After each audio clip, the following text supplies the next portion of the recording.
बऱ्याच महिलांना दंड खूप जाड असण्याचा प्रॉब्लेम असतो।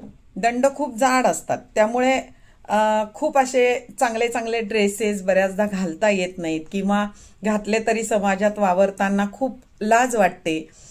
त्याच्यामुळे आणि बरेचशी आसनं जी आहेत योगामधली ती दंड कमी करण्यासाठी फारशी उपयोगी पडत नाहीत।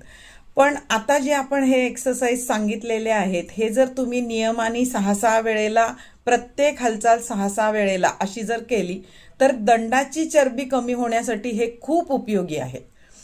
आणि काही महिलांना दंडाचा जो स्नायू आहे तो त्याचा टोन गेलेला असतो, म्हणजे दंडाची जी चरबी आहे ती अशी ओघळल्यासारखी होते। त्या महिलांनी सुद्धा हे सगळे एक्सरसाइज नियमित केल्या तर दंडाचे जे स्नायू आहेत त्यांचा टोन चांगला सुधारतो आणि दंड अगदी शेपमध्ये येतात। निश्चितपणे या सगळ्या हालचाली रोज करून बघा, 8 ते 10 दिवसामध्ये तुम्हाला खूप चांगला रिझल्ट मिळेल।